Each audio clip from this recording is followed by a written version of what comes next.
Hello. Social science का जो term 1 का पेपर हुआ था उसमें मैंने आंसर्स सर्किल करके मार्क करके छोड़ दिए थे, वीडियो अपलोड किया था छोटा सा।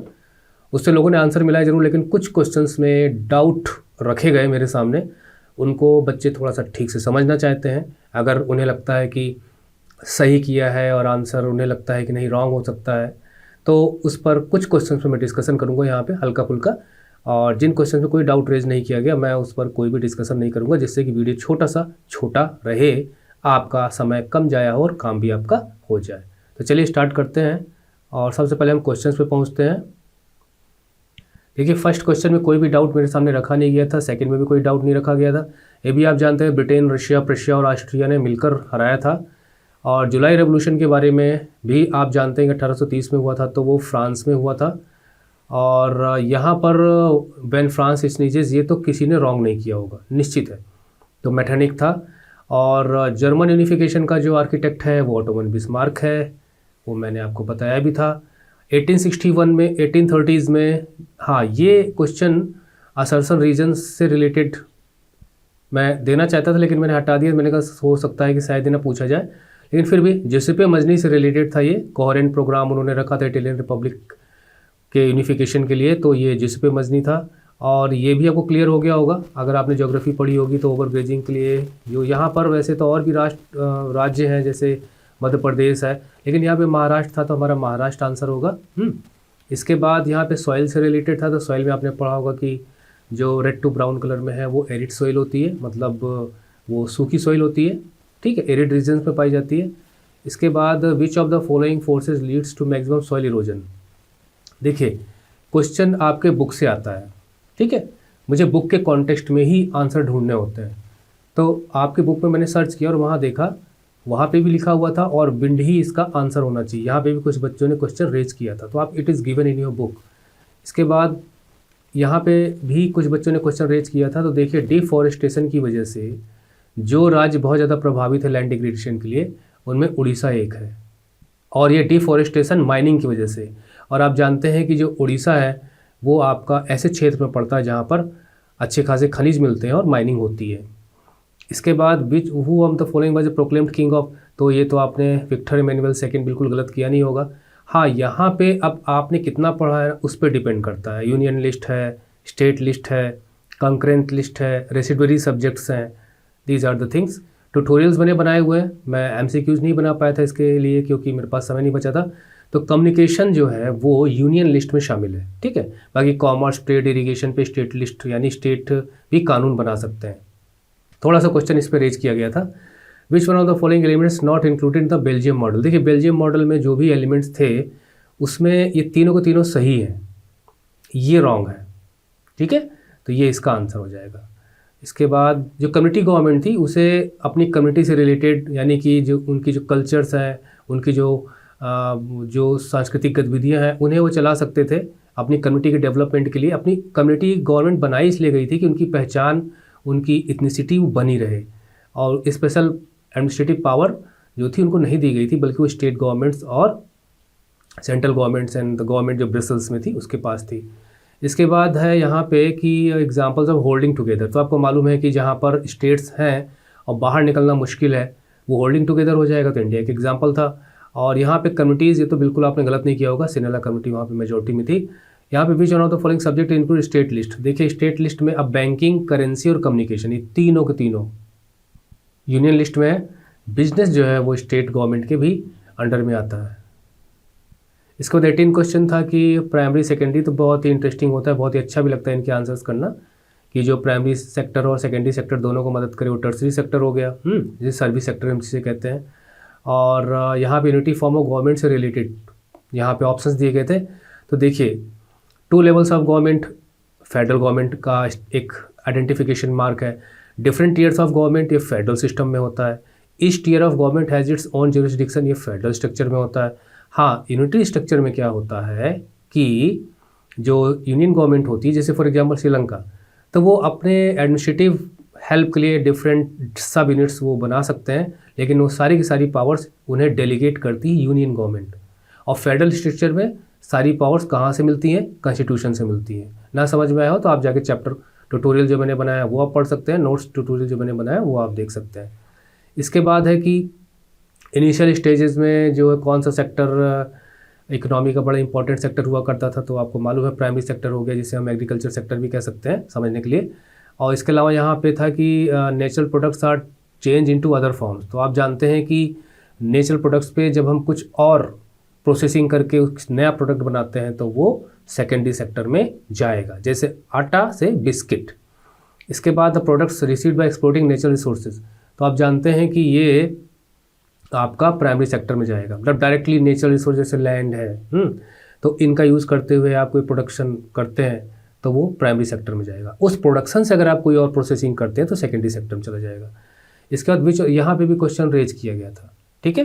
तो देखिए इसमें ओवर यूटिलाइजेशन का मतलब होता है कि सबको पानी यूज़ करने का हक है, ओके, चाहे वो इरिगेशन के लिए हो, चाहे वो अर्बनाइजेशन यानी शहर में लोग रह रहे हैं तो उसके लिए पानी की डिमांड होती है, इंडस्ट्रियलाइजेशन यानी इंडस्ट्रीज़ को भी डिमांड होती है, तो क्या वो पानी यूज़ नहीं करेंगे? They will use the water. लेकिन ओवर यूटिलाइजेशन की वजह से जो ग्राउंड वाटर लेवल है वो कम हो रहा है, क्योंकि रेन सीजन से जो पानी रिप्लेनिश होता है उसके अलावा हम लोग अंडरग्राउंड से वाटर खींचते हैं, ठीक है। तो ओवर यूटिलाइजेशन में तीनों कवर हो जाते हैं। This is the best answer. Which one of the following subjects is include concurrent list. तो कंकरेंट लिस्ट आप जानते हैं कि जिसमें स्टेट गवर्नमेंट और यूनियन गवर्नमेंट दोनों कानून बना सकते हैं, तो वो है मैरिज, ओके। ये सब इसका आंसर फाइनल है जो भी दिया गया है, इसमें कोई डिस्कशन की गुंजाइश नहीं है। अब यहाँ पे था कि असर्शन एंड रीज़न। देखिए ये बहुत ही ईजी था। इसमें लिखा गया है कि रशियन पहले हम रीजन पढ़ लेते हैं कि जो पोलिश भाषा थी, यानी पोलैंड के लोग जिस भाषा को बोलते थे, जैसे हमारे यहाँ हिंदी है, हालांकि दक्षिण में उनकी अपनी अपनी भाषाएं हैं, तो जो पोलिश भाषा यानी अगर हम पोलिश भाषा में बोलते हैं तो वो एक प्रकार से रशिया के खिलाफ एक नेशनल रेजिस्टेंस स्ट्रगल का एक सिंबल बन गया था कि अगर आप पोलिश भाषा में बोलते हो तो आप रशिया का विरोध कर रहे हो। ऊपर देखिए क्या लिखा गया है कि जो रशियन ऑक्यूपेशन पोलैंड में था तो उन्होंने क्या किया, रशियन लैंग्वेज को थोपना शुरू किया। तो इसलिए थोपना नहीं शुरू किया कि जो पोलिश भाषा थी वो नेशनल स्ट्रगल का सिंबल बन गई थी। नो, पहले ये हुआ, इसके बाद ये हुआ, मतलब this is the reason for this. इसे असर्शन होना चाहिए, इसे रीज़न होना चाहिए। तो बातें तो दोनों सही हैं लेकिन सीक्वेंस गड़बड़ है, ओके। तो इसलिए यहाँ पर ये वाला आंसर सही होगा। इसके बाद read the facts revolution liberals in Europe. तो 1848 में जो रेवोल्यूशन हुआ था, आपको मालूम है, मैंने बताया था आपको कि जो 1830 में जुलाई रेवोल्यूशन फरवरी रेवोल्यूशन होता है, उसके बाद 1848 में जो जुलाई रेवोल्यूशन होता है, तो उसकी वजह से जो लुइस फिलिप था उसे भागना पड़ता है, मैंने बताया था। उसके बाद वहाँ पे जो गवर्नमेंट स्टैब्लिश होती है वो रिपब्लिक होती है, ओके। और रिपब्लिक में फिर वो क्या करते हैं, वो एब्डिकेशन ऑफ मोनार्क, मतलब वो गद्दी छोड़ना, मतलब एब्डिकेशन। इसका यूनिवर्सल मेल सफ्रेज दिया जाता है, 21 के ऊपर जितने भी लोग हैं उन्हें वोट देने का अधिकार मिल जाता है, लेकिन वीमेन को नहीं मिलता। Political rights to women were given, no no no. Freedom of the press had been asked for. तो जो भी 1848 में रेवोल्यूशन सिर्फ जर्मनी में, मतलब फ्रांस में नहीं हुआ था, जर्मनी में भी इसके लिए फ्रैंकफर्ट पार्लियामेंट आयोजित हुई थी, है ना। तो ये तो बहुत ही बड़ी डिमांड थी उनकी, freedom of speech and expression, okay. तो इसका आंसर आपका हो जाएगा 1, 2 and 4। ये सही है, ये वाला आपका रॉन्ग है। और इसमें पूछा गया था कि आप करेक्ट ऑप्शन बताइए, तो करेक्ट ऑप्शन ये है जो फैक्ट्स से रिलेटेड है 1848 के रेवोल्यूशन से। इसके बाद यहाँ पर है, ये तो बहुत ईजी था भाई, कॉन्ट्रैक्टर्स ने जो है पेमेंट उनका रिड्यूस किया, जिसकी वजह से रिवोल्ट हुआ, मतलब ये रीजन हो गया, इस रीजन की वजह से ये हुआ, ओके। ये होने की वजह ये था, ये तो बहुत ही आसान था और मैंने दिया भी था। इसके बाद यहाँ पर है कि जो जर्मनी, हाँ ये चीज़ मैं इस पे MCQ मैंने बनाना चाहता था, बनाया भी था, लेकिन मैं MCQ मैंने छाँट कर मैंने आपके सामने पेश किया कि बहुत ज़्यादा हो जाएंगे, दिक्कत हो जाएगी। बट जब आप जर्मन यूनिफिकेशन पढ़ेंगे तो लास्ट में आपको मिल जाएगा कि जो प्रशिया था उसकी स्ट्रॉन्ग इकोनॉमी की वजह क्या थी ना, करेंसी में सुधार, बैंकिंग में सुधार, लीगल सिस्टम में सुधार, जुडिशियल सिस्टम में सुधार है, लेकिन डेमोक्रेसी का कोई भी जिक्र वहाँ पे नहीं है। डेमोक्रेसी मतलब पॉपुलेशन या उससे रिलेटेड है। तो 1, 2 and 3, 4 नहीं था, ठीक है। तो इसलिए ये आंसर हो जाएगा। और उसके बाद यहाँ पे है ये भी आपको कोई दिक्कत नहीं, सार्डिनिया पिडमॉन्ट, ठीक है, आंसर आपको क्लियर हो गया होगा। और कैबूल से रिलेटेड मैंने आपको बताया था कि ये तीनों सही है, हाँ ये है कि ये रॉन्ग है, तो इसका आंसर हो जाएगा 1, 2, 3, ठीक है। इसके बाद फिर असर्शन रीजन आ गया। तो देखिए इसमें कुछ बच्चों ने डाउट रेज किया है। तो ethnic groups of Britain extended its influence. देखिए इसमें क्या है कि आपकी बुक में जो लिखा गया है वो ये है कि ब्रिटिश नेशन एग्जिस्ट ही नहीं करता था, बल्कि जो वेल्स के हैं, वेल्स हो गए, स्कॉटिश हो गए, इंग्लिश पीपल, इंग्लैंड के रहने वाले, तो डिफरेंट डिफरेंट आइलैंड से आइल्स में बटे हुए थे। लेकिन बाद में इंग्लिश अपनी स्ट्रांग इकोनॉमी के कारण अपनी इन्फ्लुएंस को एक्सटेंड करते हैं, मतलब इंग्लैंड को आप कह सकते हो। ब्रिटेन तो बाद में बना है, जब उसमें स्कॉटलैंड आते हैं और उसमें वेल्स शामिल होता है तब ब्रिटेन बनता है। तो शुरू में ब्रिटेन था नहीं, तो ब्रिटेन के इथनिक इन्फ्लुएंस का तो सवाल ही नहीं उठता। अगर ये जो आंसर बनाते हैं सीबीएसई वाले, तो मैं उनसे कहूँगा कि इस क्वेश्चन को बहुत ध्यान से इसका आंसर वो बनाएं, जिससे बच्चों को बिल्कुल भी नुकसान ना हो। अगर यहाँ पे इंग्लिश लिखा होता तो कोई दिक्कत नहीं थी। अगर वो ये मान के चल रहे हैं कि ब्रिटेन तो बन ही गया था बाद में, इसके पहले जैसे मान लीजिए यहाँ पे हमने इंग्लैंड था और वेल्स था, स्कॉटलैंड था, तो इनको मिला के ब्रिटेन बना। तो ब्रिटेन बनने के पहले तो इनका इतना अपना इन्फ्लुएंस था ही, लेकिन एक्सटेंड इन्फ्लुएंस करने की बात सिर्फ इसकी कही गई है, ठीक है। तो ये इसका आंसर यही होना चाहिए कि ए इज़ करेक्ट, इसमें कोई दो राय नहीं है कि बिना अपीवल के हुआ था, लेकिन ये हम रॉन्ग ही मानेंगे। तो सीबीएसई को इस चीज़ को देखना चाहिए। इसके बाद है यहाँ पे विच of the following is not the problem of resource development. ये तो ईजी था कि भाई देखिए ये तीनों तो कहीं से भी आंसर सही नहीं हो सकते अगर आपने ध्यान से पढ़ा होगा। तो इक्विटेबल डिस्ट्रीब्यूशन ऑफ रिसोर्सेज में किसी को कोई भी प्रॉब्लम नहीं होनी चाहिए। समाज में सबको बंटवारा बराबर का रिसोर्सेज का होना चाहिए, आपकी बुक में लिखा है। मैंने थोड़ी सी मेहनत की बाद में जाके देखा कि जब क्वेश्चन रेज किए गए हैं, तो क्योंकि आंसर मैं जर्नल दे सकता हूँ, लेकिन आपके बुक के हिसाब से मुझे चलना है। इसकी वजह से एक क्वेश्चन में भी डिस्कस करूँगा जहाँ पर मैं थोड़ा सा खा गया था, मात खा गया था। देखिए यहाँ पे भी बच्चों ने क्वेश्चन रेज किया, विच of the following human activities is contributed most in land degradation. तो मैंने देखा आपकी बुक में डिफॉरेस्टेशन लिखा गया, this is the biggest reason for land degradation. Okay, तो डिफॉरेस्टेशन पेड़ों का होता है, ओवरग्रेजिंग में भी यही होता है, और माइनिंग, ओवर इरीगेशन सबसे होता है, लेकिन दिस इज द आंसर। इसके बाद फिर असर्सन रीजन आ गया कि ये इसका आंसर यही होगा कि Indian farmers to diversify the cropping pattern from the cereals to high value crops. तो ऐसा करना चाहिए उनको कि वो सीरियल से ज़्यादा पैसा देने वाली उपज का उत्पादन करें। तो इससे क्या होगा कि इनकम भी बढ़ेगी उनकी, और इन्वायरमेंटल डिग्रेडेशन में भी कमी आएगी साथ साथ। ये सारी चीज़ें मैंने अपने ट्यूटोरियल्स में एक्सप्लेन की हुई हैं। तो ये आंसर इसका सही हो जाएगा। काफ़ी ज़्यादा असर्सन रीजन दिए हैं और हिस्ट्री से भी काफ़ी ज़्यादा दिए हैं। यहाँ पर है कि majority community is dominant in a few, तो मैंने देखा इसका आंसर बी लगाया। क्यों लगाया है मैं बताता हूँ आपको। Majority community is dominant in a few democratic states, ठीक है। तो देखिए दोनों सही है कि कुछ डेमोक्रेटिक स्टेट्स में जो मेजॉरिटी कम्युनिटी वो हावी है, मतलब उसकी सरकार बनती है, जैसे श्रीलंका की हम उदाहरण ले लें। लेकिन dominance can undermine the unity of the country. लेकिन इस प्रकार से जब मेजॉरिटी अगर डोमिनेंस किसी कंट्री में होता है तो उससे उस कंट्री की एकता भी प्रभावित होती है। तो एकता प्रभावित होती है, कारण बताया गया, ठीक। और ऊपर लिख दिया गया कि जो मेजॉरिटी कम्युनिटीज़ कुछ राष्ट्र में है, तो क्या एकता खतरे में पड़ सकती है मेजॉरिटी डोमिनेशन की वजह से?